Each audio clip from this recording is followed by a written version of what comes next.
Bismillahirrahmanirrahim. Assalamualaikum warahmatullahi wabarakatuh. Selamat siang adik-adik mahasiswa dan mahasiswi semester 2B ya, semester 2B. Selamat bertemu kembali dengan proses belajar mengajar pada mata kuliah ekonomi syariah ya, ekonomi syariah. Dan hari ini kita akan membahas tentang konsep dasar hukum perikatan syariah ya. Nah, nanti hukum perikatan ini terkait dengan kontrak, kemudian akad dan transaksi-transaksi dalam hukum muamalah, dalam syariah muamalah. Salah satunya adalah jual beli atau murabahah, kemudian juga kerjasama usaha, investasi atau reksadana ya.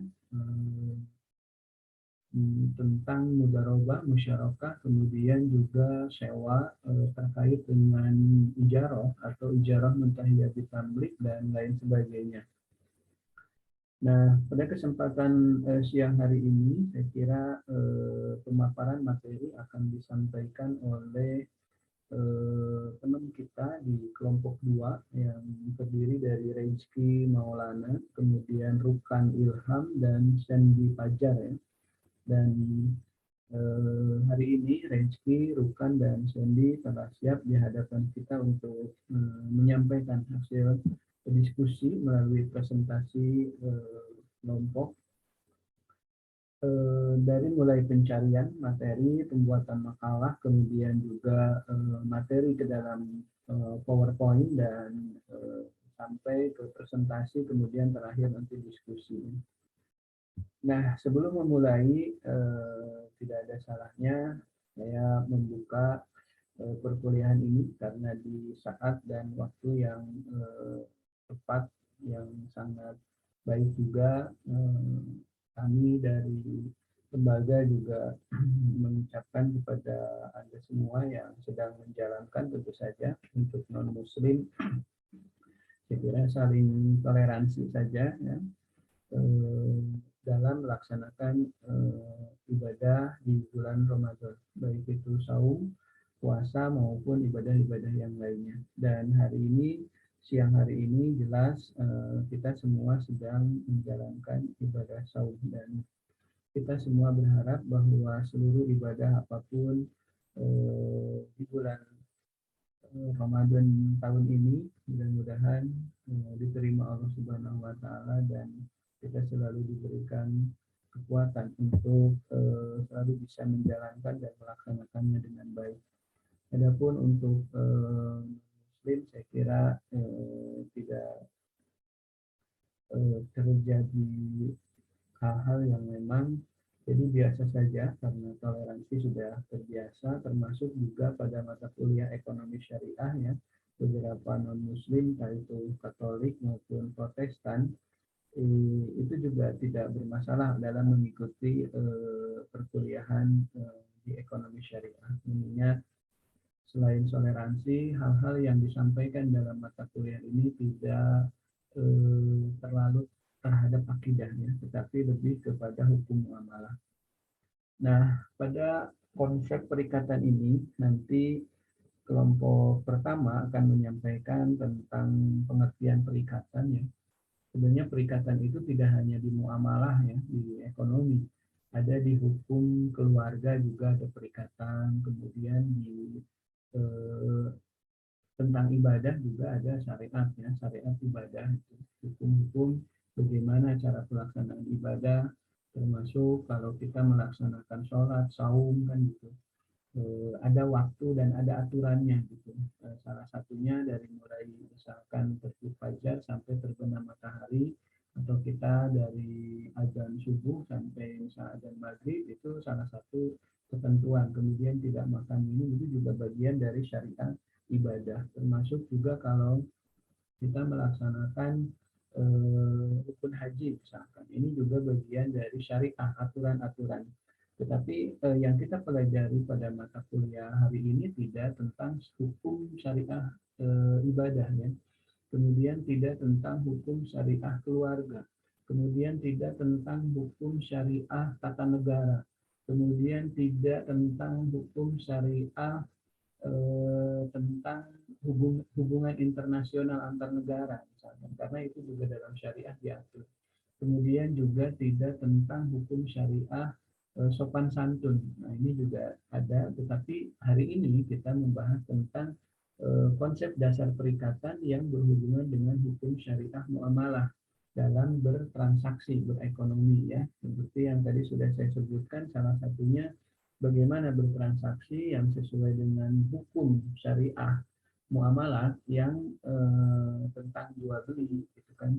Kemudian nanti kita membagi jual beli itu ada murabahah, ada bai sama najil, ada bai salam, ada bai istisna, kemudian bai musawamah dan yang lainnya ya. Ini jenis-jenis jual beli dengan berbagai karakter ya. Ada yang uang didahulukan nanti barang belakangan, ada yang ini yang kita biasanya di perbankan disebut dengan produk in front financial ya.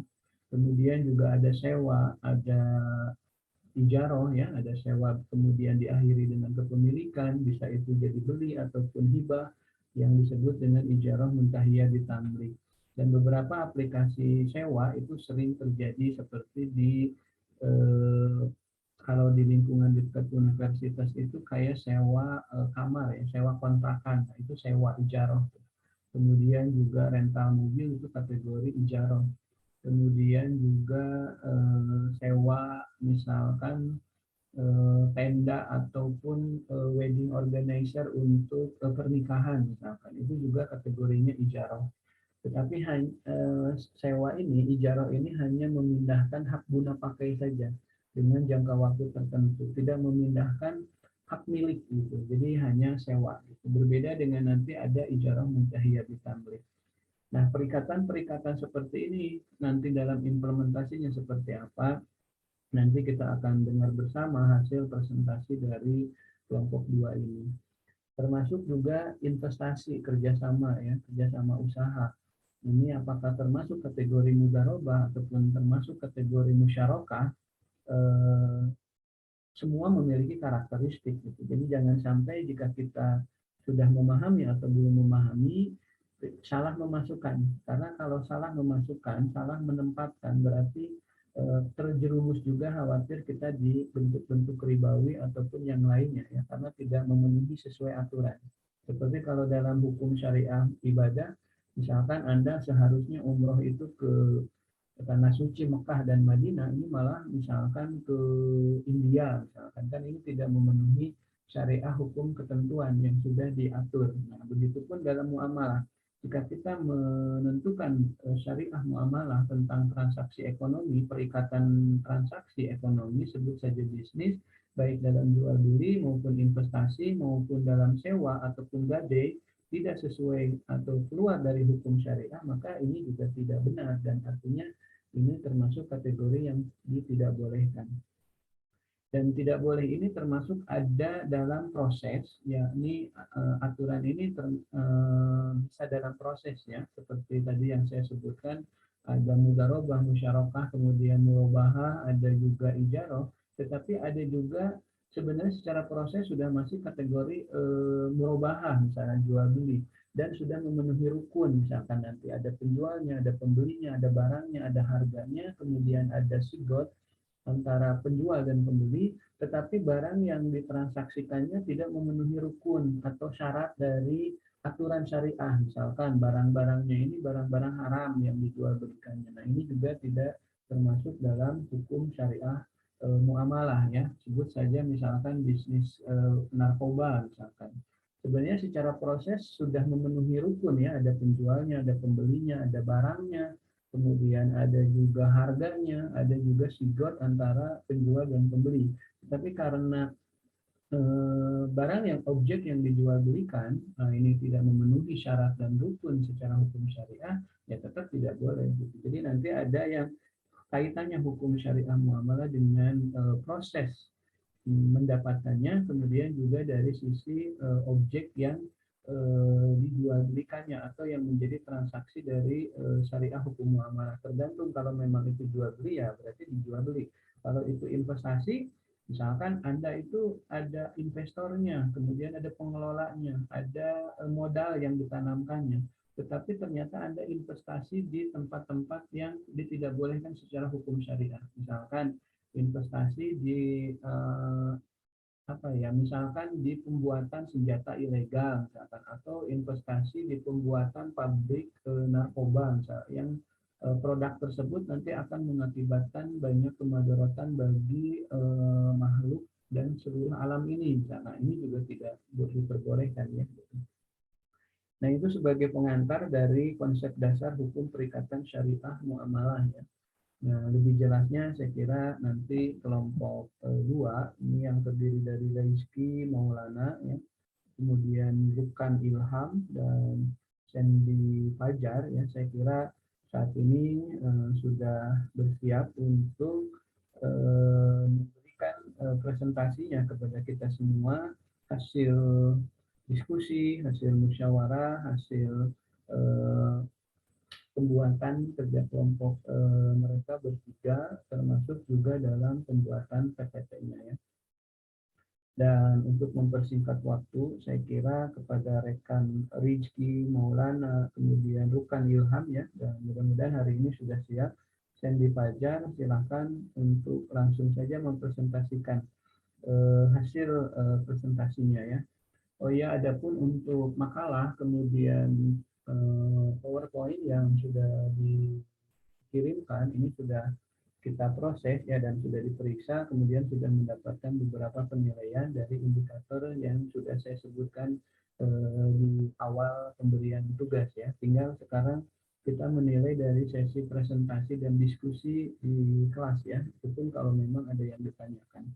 Kemudian saya sarankan untuk kelompok ketiga untuk secepatnya mengirimkan tugas tersebut ya, karena kita akan periksa dan kita saat penampilan di hari jam kuliah tadi sudah semuanya sudah beres kita periksa ya. Jadi mohon kepada kelompok 3 termasuk juga kelompok 4, 5, 6 sampai kelompok 10, misalkan kalau tugas silahkan, kalau sudah beres tugasnya silahkan dikirimkan saja melalui WA dosen, dan yang dikirimkan adalah link drive-nya saja ya, karena biasanya ukuran bitnya itu terlalu besar sehingga melebihi 60 megabit dan itu tidak masuk dalam proses pengiriman dalam sebuah WA. Jadi link drive-nya aja. Jadi seluruh file Anda masukkan ke dalam drive-nya saja ya. Baik, selanjutnya kita simak bersama presentasi dari kelompok 2, rekan Rizky Maulana, kemudian Rukan Ilham, dan Sandy Fajar untuk mempresentasikan hasil diskusinya. Silakan. Bismillahirrahmanirrahim. Assalamualaikum warahmatullahi wabarakatuh. Waalaikumsalam Selamat siang, salam sejahtera untuk kita semua. Sebelumnya saya ucapkan terima kasih kepada Bapak Sukmayadi SOMM yang telah memberikan kesempatan kepada kelompok kami untuk mempresentasikan hasil dari diskusi kelompok kami. Tidak lupa juga saya ucapkan terima kasih kepada rekan-rekan semua yang telah menyempatkan hadir untuk mengikuti presentasi dari kelompok kami. Kami dari kelompok 2 yang terdiri dari Rukan Ilham Sabila, saya sendiri selaku moderator, Rizky Maulana Yusuf, Sandy Fajar Maulana. Di sini kami akan mempresentasikan materi yang berjudul Konsep Dasar Hukum Perikatan Islam. Untuk mempersingkat waktu, langsung saja kita masuk ke materi yang pertama yang akan dijelaskan oleh rekan saya, Rizky Maulana Yusuf. Kepada Rizky Maulana Yusuf, dipersilakan. Baik, terima kasih kepada moderator yang telah memberi saya kesempatan untuk menjelaskan bagian yang pertama, yaitu pengertian perikatan syariah Islam. Hukum perikatan Islam adalah bagian dari hukum Islam bidang muamalah yang mengatur perilaku manusia dalam menjalankan hubungan ekonominya. Hubungan tiap-tiap perikatan adalah untuk memberikan sesuatu, untuk berbuat sesuatu, atau untuk tidak berbuat sesuatu. Dalam hukum Islam kontemporer, perikatan verbi intennis memiliki padanan kata dengan iltizam. Sedangkan istilah perjanjian atau kontrak atau overcomes memiliki padanan kata dengan kata atau akad. Penggunaan istilah akad sebagai padanan kata kontrak juga disetujui beberapa sarjana seperti oleh Lincoln Ali Khan, Hasan S. Karmi, dan Edward William. Yang kedua, yaitu hakikat hukum perikatan syariah Islam. Terdapat suatu perbedaan konsep hukum dalam ajaran Islam dengan konsep hukum modern. Dalam Islam, hukum dinilai sebagai bagian dari ajaran agama. Selanjutnya, norma-norma hukum juga akan bersumber dari agama. Pandangan tersebut turut membangun keyakinan umat Islam tentang hukum Islam yang berdasarkan wahyu ilahi. Yang ketiga, karakteristik hukum perikatan syariah Islam. Karakteristik yang pertama itu dasar filosofis berlakunya hukum perikatan Islam di Indonesia. Menurut Profesor Dr. Haji Abdul Ghani Abdullah SH, ada dua hal besar mendasari berlakunya hukum perikatan Islam. Dasar pertama adalah akidah, yaitu keyakinan yang memaksa pelaksanaannya dalam berinteraksi. Dan dasar kedua adalah syariah. Sepanjang mengenai norma atau aturan hukum yang mempunyai dua dimensi, yaitu dimensi transendental atau vertikal. Karakteristik yang kedua yaitu aspek-aspek hukum Islam. Aspek-aspeknya yaitu yang pertama, hukum ibadat, yang kedua hukum keluarga atau al-ahwal syakhsiyah, yang ketiga hukum muamalat dalam arti sempit, hukum tata negara dan tata pemerintahan atau al-aham as-sultaniyah atau asyiyasah asy-syariah, yang kelima hukum pidana atau al-zinayat, yang keenam hukum antar negara asyar, yang ketujuh hukum sopan santun atau al-adab. Dan karakteristik yang ketiga yaitu asas-asas hukum perikatan Islam. Yang pertama, asas-asasnya adalah asas alahiyah, yang kedua asas kebebasan, yang ketiga asas kesamaan atau kesetaraan, yang keempat asas keadilan, yang kelima asas kerelaan, terus yang keenam asas kejujuran kebenaran, dan terakhir yaitu asas tertulis. Baik, terima kasih dari saya. Pemateri selanjutnya akan dilanjutkan oleh Sandy. Baik, terima kasih kepada Saudara Reski atas waktunya. Untuk bab selanjutnya yaitu sumber-sumber hukum perikatan Islam. Sumber hukum Islam terdiri dari 3 sumber hukum, yaitu Al-Quran, hadis, serta ar-rayu, atau akal pikiran manusia yang terhimpun dalam ijtihad. Sumber hukum perikatan Islam ini dibagi menjadi 4, yaitu Al-Quran, Al-Sunnah, Ijma, dan Qiyas Syar'i. Untuk sumber hukum perikatan Islam yang pertama yaitu Al-Quran. Al-Quran ialah salah satu sumber hukum Islam utama yang pertama dalam hukum perikatan Islam ini. Sebagian Al-Quran hanya mengatur mengenai kaidah-kaidah umum. Untuk yang kedua yaitu Al-Sunnah. Al-Sunnah menurut jumhur ulama, kedudukan sunnah sama dengan hadis. Pengertian sunnah adalah segala sesuatu yang dinisbahkan pada Nabi Muhammad SAW, baik berupa perkataan, perbuatan, maupun pembiaran yang berkaitan dengan penetapan hukum. Untuk yang ketiga yaitu ijma. Ijma merupakan ulama mujtahid kaum muslimin pada suatu masa setelah wafatnya Nabi Muhammad SAW atas hukum syara' mengenai suatu perkara amal. Pengertian kias menurut bahasa berarti ukuran yang dijadikan sandaran. Sedangkan secara terminologi, istilah kias dapat diartikan sebagai metode pengambilan hukum yang dapat ditempuh dengan cara menghubungkan ketetapan hukum syara' dengan peristiwa yang bersifat baru karena keduanya ada kesamaan ilat hukum. Untuk yang bab kelima yaitu subjek dan perikatan syariah Islam. Subjek perikatan atau yang disebut dengan al-aqidain.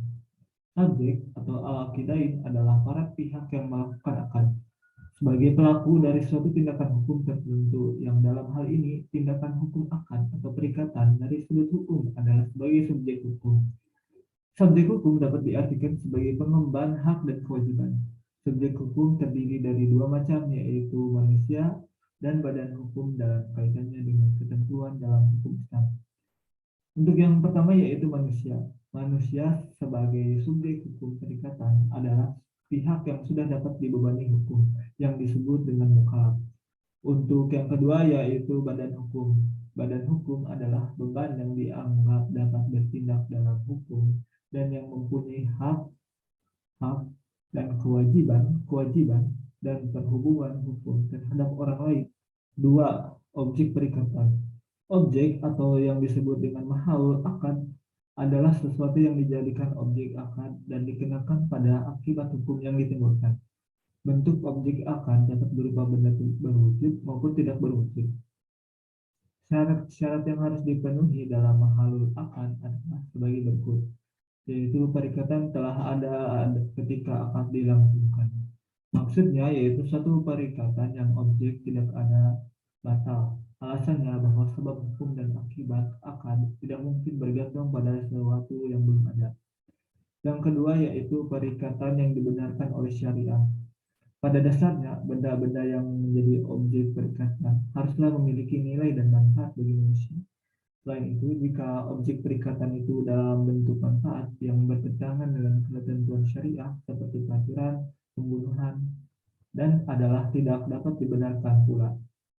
Yang ketiga yaitu akad harus jelas dan dikenali. Suatu benda yang menjadi objek perikatan harus memiliki kejelasan dan diketahui oleh hakim. Jika objek tersebut berupa benda, maka benda tersebut harus jelas bentuk, fungsi, dan keadaannya. Untuk bab yang keenam ialah perikatan dalam hukum syariah Islam. Indonesia adalah negara hukum. Banyak hukum di Indonesia yang mengatur perilaku manusia yang berhubungan dengan kegiatan ekonominya. Hukum di Indonesia terdiri dari hukum adat, hukum Islam, dan hukum badan. Hukum Islam adalah peraturan yang bersumber untuk agama Islam, salah satunya hukum perikatan Islam. Maksudnya ialah perikatan Islam bersumber dari Al-Quran, Al-Sunnah, Ijma, dan Qiyas. Hukum perikatan Islam tidak hanya mengatur hubungan manusia dengan manusia, tetapi manusia dengan Sang Pencipta. Adapun dua hal yang mendasari terbentuknya hukum perikatan Islam. Yang pertama ialah akidah dan yang kedua adalah syariat. Di Indonesia sendiri umumnya perikatan digunakan sebagai padanan kata dari Belanda verbintenis dan perjanjian sebagai pedanan dari overeenkomst. Ada pula yang menggunakan kata perjanjian sebagai padanan dari vertibenis. Sedangkan overeenkomst digunakan untuk kata persetujuan.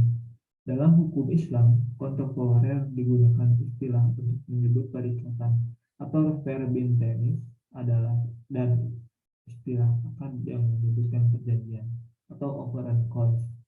Istilah terakhir yaitu akad sebenarnya adalah istilah yang cukup tua digunakan sejak zaman klasik sehingga sudah sangat baku. Secara normatif, hukum perikatan Islam telah dilaksanakan. Contohnya dapat kita lihat pada transaksi jual beli di desa-desa menggunakan cara ijab kabul yang menandakan adanya saling ridho antara kedua belah pihak. Hal ini merupakan pelaksanaan hukum mengenai asas hukum suka sama suka. Untuk bab selanjutnya akan dilanjutkan oleh saudara Rukan. Kepada saudara Rukan dipersilakan. Bab 7. Kedudukan hukum perikatan syariah Islam dalam tata hukum Indonesia. Kedudukan adalah tempat dan keadaan. Tata hukum adalah susunan atau sistem yang berlaku di suatu daerah atau negara tertentu. Dengan demikian, yang akan dilukiskan dalam bagian ini adalah tempat dan keadaan hukum Islam dalam susunan atau sistem hukum yang berlaku di Indonesia. Sistem hukum Indonesia sebagai akibat dari perkembangan sejarahnya bersifat majemuk. Sistem yang dimaksud adalah sistem hukum adat, sistem hukum Islam, dan sistem hukum Barat. Ketiga sistem hukum itu berlaku di Indonesia pada waktu yang berlainan. Hukum Islam telah ada di kepulauan sejak orang Islam datang dan bermukim di Nusantara ini. Ketiga sistem hukum itu diakui oleh peraturan perundang-undangan, tumbuh dalam masyarakat, dikembangkan oleh ilmu pengetahuan dan praktik peradilan. Hukum perikatan Islam di Indonesia berdasarkan periode sejarah berikut. 1. Sebelum kedatangan Belanda. Menurut informasi, proses Islami Kepulauan Indonesia dilakukan oleh para saudagar dan perkawinan. Setelah agama Islam berakar dalam masyarakat, peranan saudagar digantikan oleh para ulama sebagai guru dan pengawal hukum Islam, walaupun sebenarnya tidak dapat dipastikan bahwa saudagar tersebut sungguh hanya saudagar atau ulama yang berdakwah sambil berdagang. 2. Setelah kedatangan VOC. A. Masa VOC tahun 1602 sampai 1800. Berfungsi sebagai pedagang dan badan pemerintahan karena dalam praktiknya susunan badan peradilan yang disandarkan pada hukum Belanda tidak dapat berjalan. B. Pada masa pemerintahan kolonial Belanda, sikap terhadap hukum Islam mulai berubah secara perlahan dan sistematis, yaitu sebagai berikut. 1. Pada masa pemerintahan Belanda atau Denles tahun 1808 sampai 1811, terdapat pemahaman umum bahwa hukum Islam adalah hukum asli orang pribumi. 2. Pada masa pemerintahan Inggris, Thomas S. Raffles tahun 1811 sampai 1816, juga terdapat anggapan bahwa hukum yang berlaku di kalangan rakyat adalah hukum Islam. 3. Pada masa abad ke-19, berkembang pendapat bahwa Indonesia berlaku hukum Islam, yaitu antara lain dikemukakan oleh Solomon Kaiser, kemudian diperkuat oleh Ludwig Wilhelm Christian Vardenberg, berpendapat bahwa mengikuti agama yang dianut seseorang, jika orang itu memeluk agama Islam, hukum Islamlah yang berlaku baginya. Pendapatnya dikenal dengan teori receptio in complexus, yang orang Islam Indonesia telah melakukan resepsi hukum Islam dalam keseluruhannya dan sebagai satu kesatuan. C. Periode penerimaan hukum Islam. Sebagai sumber otoritatif, barulah dengan ditempatkannya Piagam Jakarta dalam dekret Presiden RI tanggal 5 Juli 1959, maka Piagam Jakarta yang mengandung penerimaan terhadap hukum Islam menjadi sumber otoritas dalam hukum tata negara Indonesia, bukan sebagai sumber persuasif. Artinya, hukum yang berlaku adalah hukum nasional berdasarkan atas sistem hukum Pancasila dengan segala kaidah penuntun hukumnya. Negara tidak memberlakukan hukum agama, tetapi agama harus membuat hukum. Bab 8 tentang hukum perikatan dalam tinjauan konvensional. Dalam hukum perdata Indonesia, hukum perikatan diartikan dengan sesuatu hal yang mengikat antara orang yang satu dengan orang yang lain. Profesor Subekti menyatakan bahwa perikatan adalah suatu perhubungan hukum antara dua orang atau dua pihak berdasarkan mana pihak yang satu berhak menuntut suatu hak dari pihak yang lain, dan pihak yang lain berkewajiban untuk memenuhi tuntutan itu. Hal yang mengikat itu maksudnya adalah peristiwa hukum yang dapat menciptakan hubungan hukum bagi kedua belah pihak. Pada dasarnya, KUH Perdata tidak secara tegas memberikan definisi dari perikatan. Akan tetapi, pendekatan terhadap pengertian perikatan dapat diketahui dari pengertian perjanjian dalam pasal 1313 KUH Perdata didefinisikan sebagai suatu perbuatan hukum salah satu orang atau lebih dengan mengikatkan dirinya terhadap satu orang lain atau lebih. Setiap perjanjian agar secara sah mengikat bagi para pihak-pihak yang mengadakan harus memenuhi syarat sahnya perjanjian, yang mana ini tertuang dalam ketentuan pasal 1320 KUH Perdata, yaitu perlunya ada kesepakatan para pihak, kecakapan bertindak dari para pihak, adanya objek tertentu, dan mempunyai kausa yang halal. Dianggap tidak ada kesepakatan kalau di dalamnya terdapat paksaan, kehilafan, maupun penipuan. Dalam ketentuan pasal 1330 KUH Perdata disebutkan mengenai siapa-siapa yang oleh hukum dianggap tidak cakap, yaitu anak yang masih di bawah umur, orang yang hilang ingatan, orang yang boros, dan istri dari suami yang tunduk pada KUH Perdata. Bab 9, penutup, kesimpulan. Perikatan syariah Islam adalah seperangkat kaidah hukum yang bersumber dari Al-Quran, Al-Sunnah atau Al-Hadis, dan Al-Rayu atau ijtihad yang mengatur perilaku manusia di dalam menjalankan hubungan ekonominya antara dua orang atau lebih mengenai suatu benda yang dihalalkan menjadi objek suatu transaksi. Sumber hukum Islam berasal dari 3 sumber hukum, yaitu Al-Quran dan Hadis sebagai 2 sumber utama, serta Al-Rayu atau akal pikiran manusia yang terhimpun dalam ijtihad. Hal ini berdasarkan pada hadis Nabi Muhammad SAW yang dikenal dengan hadis Mu'adz.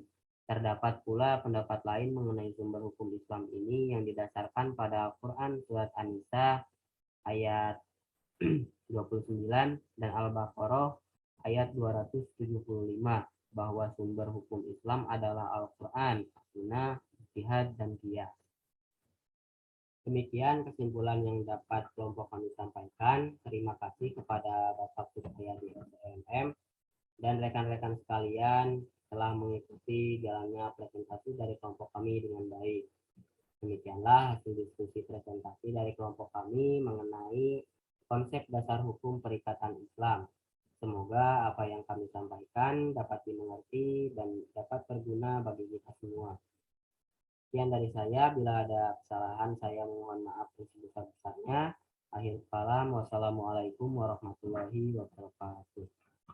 Waalaikumsalam warahmatullahi wabarakatuh. Terima kasih Tukan Ilham, kemudian tadi Rezki Maulana dan Sandy Pajat, dan presentasinya bagus ya. Kemudian juga tadi dari penyampaian dari materi juga, kemudian yang lebih bagus lagi desain tentang cara membuatkan PPT ya dengan berbagai bukan permainan ya, jadi tidak mengakibatkan jenuh ya, sehingga dari slide ke slide ada semacam improvisasi ya dari yang dilakukan oleh kelompok 2 ini, dan itu yang biasanya menjadikan partisipan tidak terlalu jenuh ya, tidak terlalu monoton, apalagi kalau memang presentatornya juga punya teknik tersendiri gitu ya. Jadi dari sisi desain ini sudah sangat bagus ya. Dan saya kira mudah-mudahan kelompok berikutnya ini akan lebih bagus lagi ya, karena sudah mencontoh atau melihat beberapa teknik penyampaian presentasi, termasuk juga cara menyajikan PowerPoint ya, yang ada di situ tidak cukup sekedar menyajikan gitu. Jadi sebaiknya memang yang disajikan dalam desain itu bukan uraian kata kalimat yang bisa dibaca, tetapi inti-intinya gitu yang masuk. Kemudian juga kalau bisa bentuknya gambar, grafik, bagan yang bisa disampaikan dan diterangkan, sehingga nanti partisipan itu menganggap kita ini siap dengan penguasaan yang luar biasa ya, karena bentuknya gambar yang kita terangkan. Kemudian perpindahan dari slide ke slide adalah seperti yang tadi dilakukan oleh kelompok 2 ini bagus ya, sehingga ada terutama jika audiennya itu kalangan remaja atau bahkan anak-anak. Jadi cara improvisasi dari slide ke slide gitu ya, antara perpindahan slide satu ke slide berikutnya itu bagus seperti yang dilakukan oleh kelompok 2 ini. Kemudian selain menyikapi dari tadi hasil presentasi, kemudian juga dari slide yang tadi disampaikan, isi materi juga saya perlu bahas, dan saya ucapkan selamat juga karena isi materi yang disampaikan oleh kelompok 2 ini juga mengena seperti yang kita harapkan dalam tema, di mana temanya konsep dasar hukum perikatan, di mana tadi Rukan mendelegasikan presentator pertama ini kepada Rezki, dan Rezki menyampaikan tentang pengertian perikatan. Saya kira ini cukup jelas ya. Kemudian konsep dasar perikatan itu akidah. Nah ini maksudnya adalah jadi dalam melakukan perikatan muamalah ya, ataupun perikatan-perikatan yang lainnya termasuk ibadah, kita ini selalu harus dilandasi dengan akidah. Artinya apa yang kita laksanakan ini ada wahyu dan perintahnya, sehingga tadi betul kata siapa tadi, kata Sandy ya, bahwa kita umat muslim dalam melakukan hal-hal termasuk salah satunya transaksi, menghindari riba, kemudian menjalankan jual beli sesuai aturan, bukan karena sekedar ingin manfaat terhadap manusia dan makhluk, artinya entah itu pujian ataupun hanya keuntungan, bukan, tetapi lebih didasarkan kepada akidah, Sehingga nanti kita punya untung besar, kita punya untung kecil, kita punya ada pujian dari orang lain ataupun tidak, bahkan kita bangkrut sekalipun kalau landasannya sudah akidah lillah gitu ya, karena kita menjalankan perintahnya, ada dasarnya, ada wahyunya. Nah, ini tetap menjadi sebuah amal yang baik yang di hadapan Tuhan yang pasti dicatat. Adapun kalau sudah dilandasin akidah, kemudian lillah, ada wahyunya, ada perintahnya, ada dasar hadis dan ijma qiyas serta ijtihad para ulama, kemudian kita beruntung besar dalam bertransaksi, kemudian dijadikan orang yang berhasil, itu menjadi bagian bonus-bonus aja. Jadi selalu dilandasi dengan konsep dasar perikatan itu selalu dilandasi dengan akidah. Jadi segala sesuatu termasuk Anda mencari ilmu juga hari ini harusnya didasari dengan akidah. Ada wahyu, ada perintah gitu ya. Salah satunya Al-Quran, kemudian hadis Rasul juga pernah mengatakan bahwa mencari ilmu ini adalah sebuah kewajiban gitu. Kemudian para ulama para ulama juga mengatakan begitu. Nah, ini ada dasarnya. Jadi apapun yang kita cari hari ini ya, sepanjang ilmu itu adalah ilmu yang baik. Jadi duduknya Anda hari ini, mendengarkan Anda hari ini sudah menjadi sebuah bagian amal yang baik, dan mungkin malaikat rokib sudah mencatat ini sebagai sebuah kebaikan. Adapun nanti Anda jadi pintar, jadi bisa, bahkan punya gelar sarjana, itu menjadi bagian-bagian saja. Artinya tadi Sandy betul ya, bahwa dalam bermuamalah kita selalu dilandasi dengan akidah. Artinya tidak sekedar hubungan kita dengan manusia lainnya, tidak sekedar ingin untung laba semata gitu, tetapi betul-betul kita menjalankan bahwa bermuamalah ini adalah ada perintahnya gitu kan, sudah kita terangkan di awal tadi. Kemudian juga Rukan tadi di akhir menyampaikan surat An-Nisa dan surat Al-Baqarah, salah satunya summa ja'alnaka ala syariah, apabila kemudian saya ciptakan sebuah syariah, fatabiha, dan ikutilah syariah itu, dan janganlah kamu mengikuti hawa nafsu. Artinya saat kita mengikuti aturan syariah, kita ini menjalankan apa yang diperintahkan Tuhan, apa yang diperintahkan Rasulullah melalui hadis yang diteruskan para sahabat dan para ulama gitu. Jadi kita, nah adapun nanti kita mendapatkan kendala, bahkan hasilnya tidak sesuai harapan, yang penting kita sudah berusaha, itu sudah menjadi sebuah amalan baik. Misalkan begini, saat Anda sudah didasari akidah, mencari ilmu, ada dasarnya, kemudian Anda itu ternyata tetap masih sulit juga dalam mencerna ilmu, dalam sebut saja orang mungkin menyebutnya tell me atau bodoh lah misalkan ya. Itu tidak menjadi ukuran, karena yang Tuhan adalah lihat adalah tadi didasari oleh akidah.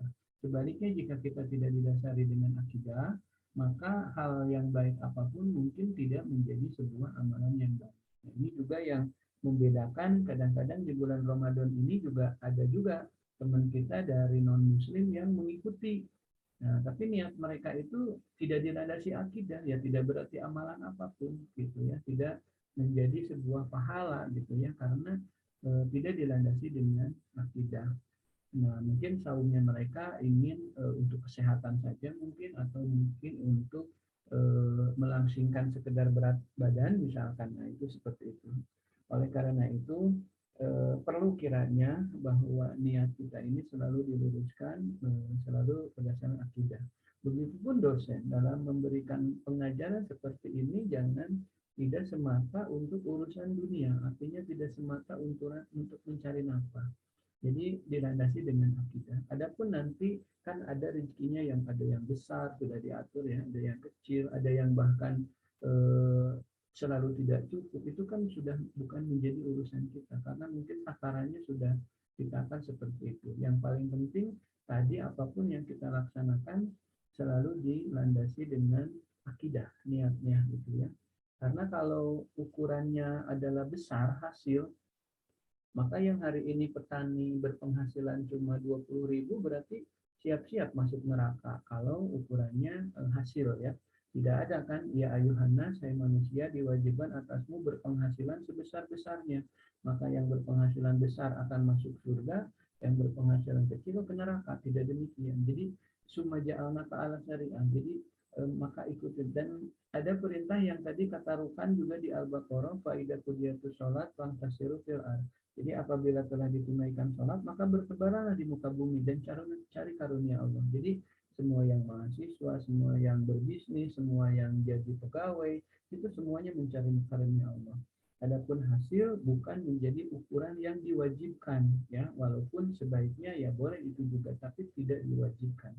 Karena kalau diwajibkan, tadi seperti yang saya bilang, berarti yang hari ini penghasilan besar, calon surga, yang penghasilan kecil, calon neraka. Tapi kan tidak demikian.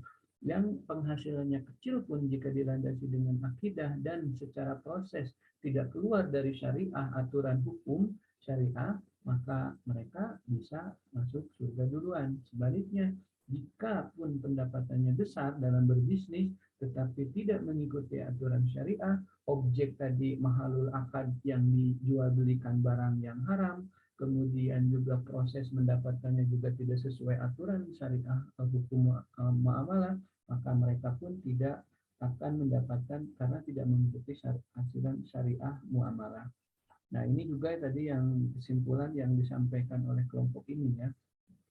Kemudian tadi Rezki, ya, bagus ini menyampaikan tentang aspek hukum, ya. Nah, seperti yang di awal tadi saya sudah sampaikan bahwa aspek hukum perikatan itu tidak hanya hukum perikatan muamalah, ya, berbisnis, berekonomi, tetapi ada hukum perikatan ibadah yang tadi di awal saya sudah sampaikan tentang cara beribadah, cara berwudu, cara melakukan sholat, cara umroh gitu. Tapi hari ini dalam mata kuliah ekonomi syariah kita tidak mempelajari itu.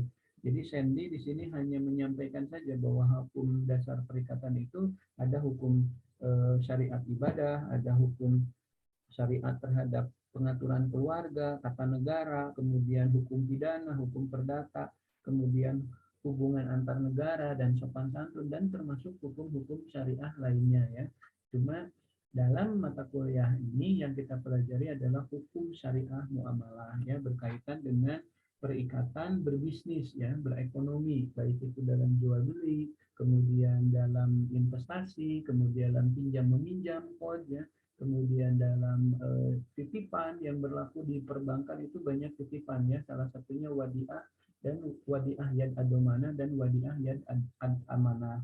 Kemudian juga gade, ya, gade syariah, rahan, kemudian sewa, ijarah dan ijarah muntahiyah ditambah. Jadi lebih mempelajari ke sana. Jadi kalaupun nanti tadi sedikit dibahas oleh Rezki ada aspek hukum syariah, perikatan syariah itu hanya menggambarkan bahwa hukum perikatan itu tidak hanya hukum syariah muamalah, tetapi banyak, ya. Jadi mengatur tentang itu, ya, termasuk sopan santun tadi, termasuk juga etika terhadap diri sendiri, cara berpakaian, misalkan mulai dari bagian kanan dulu, kalau kaki-kaki kanan dulu, ini diatur, ada hukum syariahnya. Jadi jika kita ingin memahami ini semua ya harus dipelajari, walaupun memang sekali lagi dalam mata kuliah ini tidak mempelajari itu, ya. Yang kita pelajari hanya hukum syariah muamalah tentang perekonomian karena kaitannya dengan ekonomi. Mata kuliahnya juga kan ekonomi syariah. Apa yang di ekonomi? Ya jelas berhubungan dengan cara bertransaksi, melakukan kontrak, akad transaksi seperti pinjaman, misalkan ada akadnya kan, ada kontraknya gitu, ya, ada perjanjiannya. Kemudian tadi juga Sandy menyampaikan sumber hukumnya udah jelas, ya, tadi ada Quran, Al-Hadis, kemudian hasil ijma, kias para ulama. Ijma ini muncul karena adanya perubahan, ya, perubahan dan perbedaan zaman. Mungkin saat di zaman Rasulullah kan tidak ada bisnis jual beli online seperti ini. Bagaimana nih cara sigotnya antara penjual dan pembeli, karena posisi kita ini tidak berhadap-hadapan antara penjual dan pembeli, maka keluarlah hasil ijtihad para ulama yang disebut dengan ijma qiyas, ya. Nah, di situ seperti misalkan kalau Anda misalkan jalan-jalan ke luar negeri saja, ya, di beberapa negara Eropa maupun Australia, itu kalau Anda beli teh botol saja, ya, itu kan Anda hanya memasukkan koin saja ke mesin kan, koin kemudian keluar itu teh botolnya, koinnya masuk, teh botolnya keluar. Nah, sementara dalam rukun fikih usul fikih yang awal zaman Nabi dan Rasul itu penjual dan pembelinya harus ada, kemudian barangnya ada, harganya ada, kemudian ada sigot, ijab, dan kabul. Jadi yang diucapkan, misalkan saya serahkan uangnya, saya terima barangnya. Kemudian sebagai penjual, mereka akan mengucapkan saya terima uangnya dan saya serahkan barangnya. Mudah-mudahan bisa bermanfaat dan berkah, misalnya seperti itu. Nah, apakah dengan perkembangan zaman seperti sekarang Anda akan melakukan sigot seperti yang tadi dilakukan di zaman Rasul? Misalkan Anda saat tadi memasukkan koin ke dalam mesin, Anda mengucapkan saya serahkan koinnya, saya terima teh botolnya, misalkan, apakah mesinnya juga akan mengucapkan seperti itu? Kan tidak. Bahkan jika ada orang lewat, mungkin apa yang kita lakukan menjadi sebuah cemoohan dan ketawaan orang ya, mengingat kita berbicara dengan sebuah mesin. Nah, dengan perkembangan salah satu dalam jual beli seperti ini, maka muncullah yang namanya kias atau ijma yang dilakukan oleh ijtihad para ulama, bahwa proses seperti ini tidak harus selalu diucapkan sigotnya. Jadi dengan Anda memasukkan poin dan mengambil teh botolnya, itu sudah termasuk dalam kategori sigot gitu. Jadi muncullah. Jadi tidak menjadi bid'ah bahwa harusnya kan dulu zaman Rasul diucapkan, maka ya karena perkembangannya berbeda. Termasuk juga dalam komunikasi bisnis online misalkan. Nah, zaman Nabi dan Rasul kan tidak ada bisnis online. Bagaimana nih? Nah, makanya tadi betul kata Sandy, selain Al-Quran, Al-Hadis, ada ijma, kias, dan hasil ijtihad para ulama. Tetapi kias ijma ini juga berlandaskan pada Al-Quran dan hadis gitu. Cuma berbeda zaman, berbeda teknik, berbeda metode saja. Seperti itu.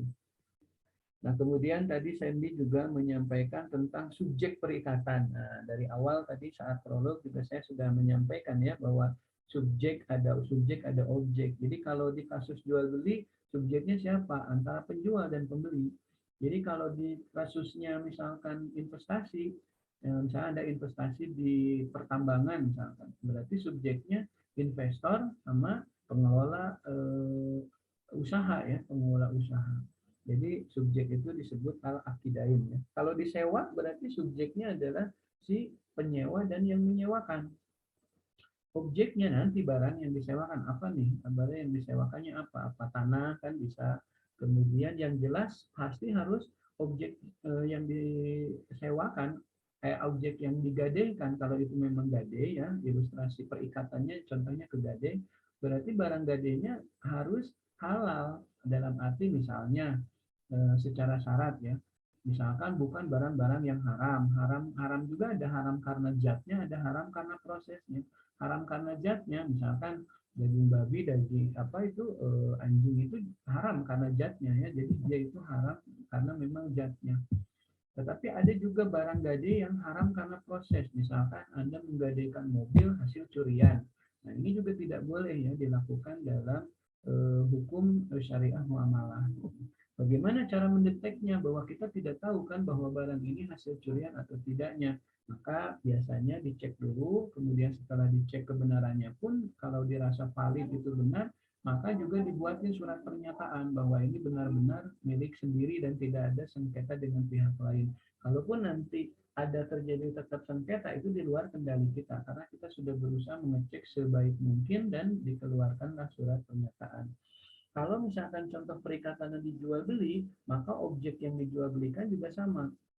Pertama harus memenuhi syarat. Nah, misalkan halal secara zatnya dan halal secara proses. Misalkan Anda tidak bolehkan menjual, melakukan jual beli misalkan barang-barang hasil curian atau barang-barang yang masih ada sengketa. Misalkan begini, barang Anda yang dijual itu kepada pembeli, kepada pembelinya gitu ya, itu ternyata masih kredit Anda juga ya. Nah, ini juga kan tidak boleh menjual barang, melakukan jual beli dengan objek mahalul akad yang masih dalam sengketa gitu. Jadi ini penting. Jadi yang tadi disampaikan oleh Sandy ini benar, walaupun secara teknis memang kita harus melakukan implementasi dari hasil penyampaian yang yang disampaikan oleh Sandy, Rukan, dan tadi oleh Rezki ya gitu. Nah, Untuk implementasi praktek sebenarnya nanti ada di mata kuliah berikutnya, ada di perbankan syariah, ada di koperasi syariah, ada di insurans syariah ya, seperti itu.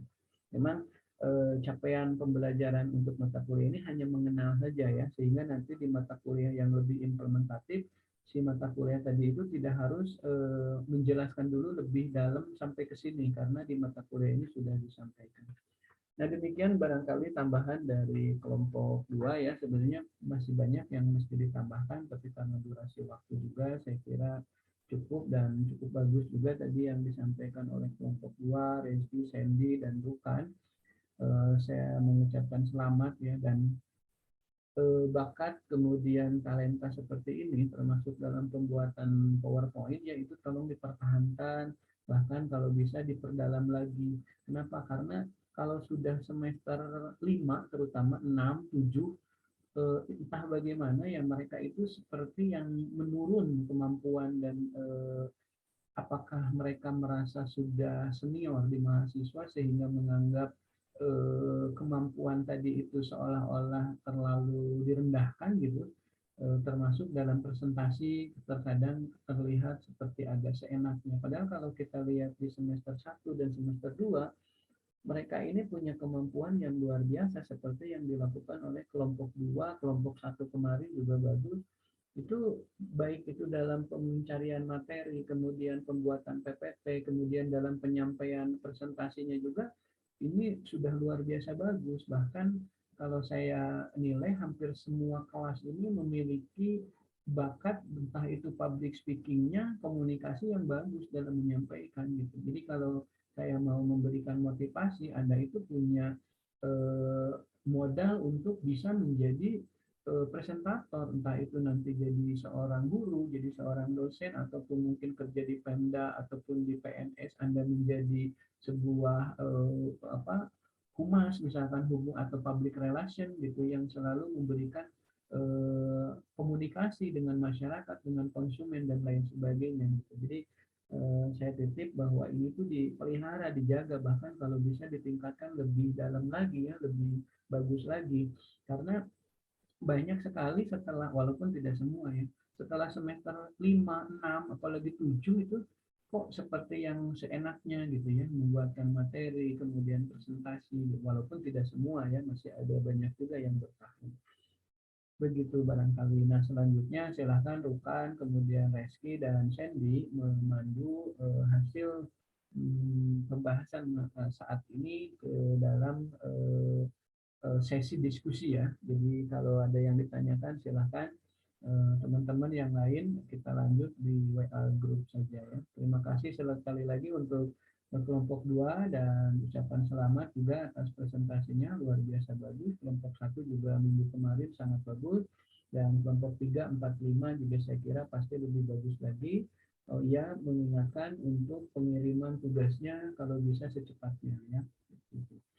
Baik, itu saja yang bisa saya tambahkan. Mohon maaf juga apabila ada banyak kekurangan, kesalahan, dan kesilapan. Terima kasih. Billahi taufiq wal hidayah. Wassalamualaikum warahmatullahi wabarakatuh.